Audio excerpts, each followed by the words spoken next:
thought I would do a little bit of experimenting today.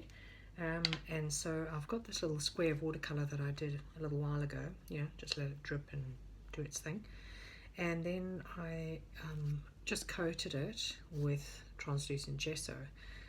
I've had it sitting around for a while, so it kind of had settled already. If you just do it, then I would suggest you spray a fixative, let it rest for quite a while, spray a fixative, and then do translucent gesso. And the reason I'm doing that is because I wanted to do a mixed media piece. So mixed media means when you're using more than just one medium. And it's normally, there is a percentage involved, but I don't want to go into that, mostly because I didn't research it. Okay, so I'm playing around with these studio quality Faber-Castell pastels. I don't do a lot of chalk pastel work at all, so I thought I would experiment. I've got basically those three colors because I've also got some gouache here because I'm making this truly mixed medium, and so I thought I would experiment with just mark making and seeing how I go, because with this you obviously need to set the pastels before you start using other stuff on top. So the thing to do is to use a fixative workable mat, and then what that does is it allows you to keep on working on top. So it doesn't create a seal, it's not a varnish, but it allows you to keep working on top. The problem with pastels though is that if you just use them on plain paper, they will sink into the paper, and if you spray them with fixative, they'll just completely disappear. So in order for you not to be disappointed, make sure you have make sure that you put on the sealant before you start. That'll stop the pastels from sinking into the paper. Okay, so I'm just going to begin, and I'll probably speed this part up.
Okay, so after I sprayed it, it's now at the point where you can see things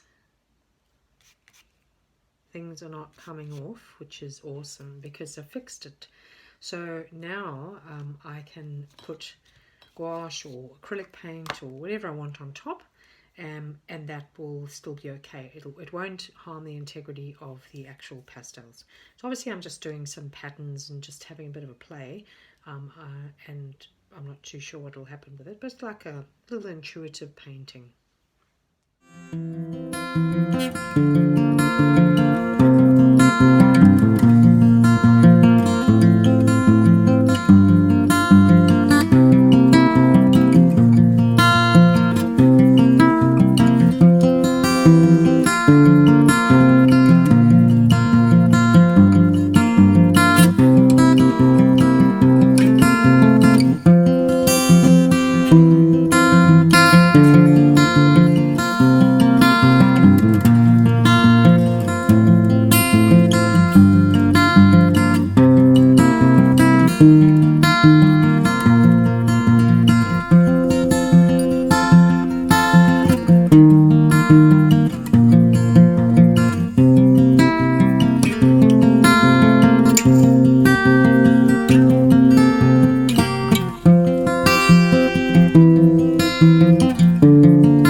So I've got this little, abstract-y thing, and I can leave it like that, or do stuff to it if I want.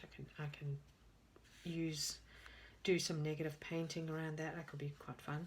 So what I've got here is 2 pieces of card that I cut at right angles, and I use this when I'm looking to see, are there any spots that I might, hang on, let me just turn that over so it doesn't look so yucky.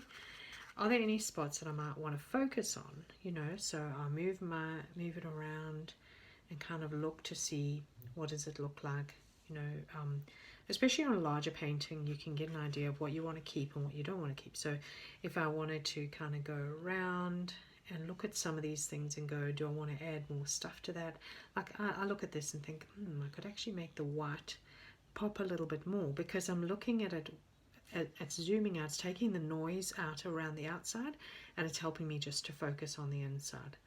So it's actually a neat little tool if you can just cut yourself some of these, and you can just really zoom in, and like for me, I look at parts and go, okay, I could actually brighten that white there. That would look good. I like the scribbliness, but maybe I want to neaten some stuff, so that's actually how it works. And if you were going to do like negative, you would be finding the parts that you love the most and then blanking out the others with like a bit of glaze. And glaze is just like it's almost like watered down paint. It's not, but it's like that. So you would take something that's opaque and you would water it down and sort of just wash it over, and it will give like a bit of it will just dull it, but it will still be there. So yeah, you can do several things from that. You don't have to just stop there. And then the other thing, I can keep going. I can grab my pastels and I can actually start going on top of that again, creating another layer. So you can really work it. It doesn't have to stop there. So I just wanted to let you know how you can build your paintings up and how you can mix some media successfully, because sometimes working with pastels can be frustrating, but it doesn't have to be, as long as you know the basics. Well, thanks for listening. Bye for now.